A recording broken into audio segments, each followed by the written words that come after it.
you obviously explained, the methods that were proposed to you, which are basically the old school eat less, move more.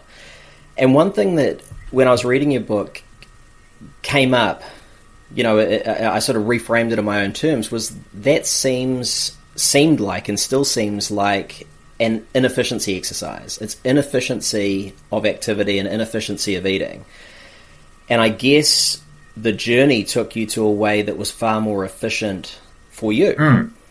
Yeah, the idea that eating less and moving more it was such a powerful sell, particularly in those days while I was growing up, sort of late 80s and into the 90s, because again, in those days, it seemed to be working for everybody else. And so it was easy, therefore, for anybody to make that claim, well, if it doesn't work for you, then there's something wrong with you. If I'm fat, then it's my fault.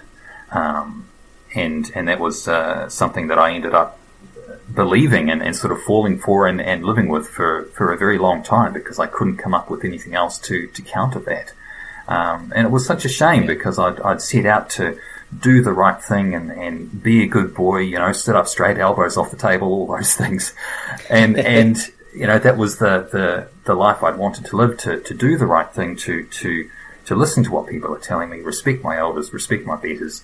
But in this one particular instance, as much as they were so sure that they were right, in my case, they didn't quite get it right after all. Well, and you also had a bit of, and I appreciate this too, obviously with my background, I appreciate your anti-authoritarian sort of bent as well. So you weren't always falling into line. No, it was a default position. But, as I'm running into these issues, trying to do what people are telling me to do to get healthy and to lose weight and so on, and it's not working. And as you say, there's a few clashes with a few personalities. There's a few battles with PE teachers, while at school growing up, that sort of thing. And that was after the battles with the dietitians. So I sort of developed a sense by the end of my schooling years, in effect, that if these people aren't going to be able to do anything for me, they're all consistently telling me the same thing, so they have to be right in my mind. There has to be something wrong with me, but they can't do anything for me. And by the end of high school, I'm just convinced that this is just the way I'm going to be. I'm going to be fat forever, and there's just nothing anybody can ever do about it. And let's be clear, I guess, because I know you circled back to this at the end of your book as well, that, calories in, calories out is a thing. It works. Absolutely. And eat less, move more will work for some people. Sure. But I think where you and I would both agree is that, well, I frame it this way often for my students. There are two ways to look at this. One is top-down, one's bottom-up, and they both are true. The top-down approach being you willfully eat less and move more. Mm-hmm. The bottom-up approach being you do things for your body to allow it to want to eat an appropriate amount, and therefore to also allow metabolic health, which typically results in people wanting to move more. So those two things can be complementary. So I think a lot of the debate is somewhat meaningless, because we have the calories in, calories out crowd, and then we have, all sorts of other diet dogma crowd. Yes.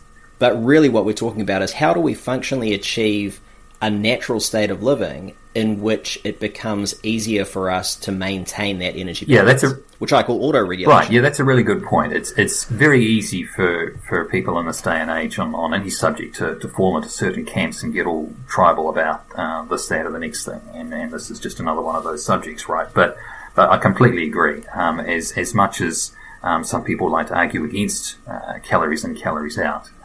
There is no, I don't dispute that at all. Anyone who goes on an extended fast, can speak to the effects of what that can do for one's weight during that period where they're not eating, right? That's literally eating less in its most extreme form. So I agree that yes, it is ultimately about calories, but what I've since learned is that it's not necessarily exclusively about calories, because to claim that it's only about calories implies that all we really care about is the quantity of what we eat, and there's no regard at all whatsoever for quality. And we can speak to a little bit about that. I mean, the quantity thing is a really easy thing for anybody to understand. It's objective, right? You've got a plate of this and you've got a smaller plate of that, and okay, you go with the smaller plate. Anybody can agree on that. But then when you start talking about the quality of food, well, that's a far more subjective thing to be talking about, and we sort of have to agree on a definition for what is quality of food. And there are various people who have their own definitions on that. But what I sort of came up with in my own experience was I decided, and this is sort of my definition of a quality diet for me, and that is a diet that enables me to eat less, in effect, to be able to get healthy and stay healthy, but without the barriers that I was continually running into while trying to follow the standard advice through the usual means of eating less, because that primary barrier for me was hunger. And people would say, just eat less, and me being the good boy thinking, okay, I'm just going to eat less. Some days I might try not eating at all, but whenever that would happen, I would just get hungry. And that's where, in my mind, the argument started to break down. Because, the idea is that, okay, you eat less and the body's just going to start consuming the energy and the fat stores are already carrying. But if that were true, then why am I still getting hungry? Why do I still get hungry when I'm already fat?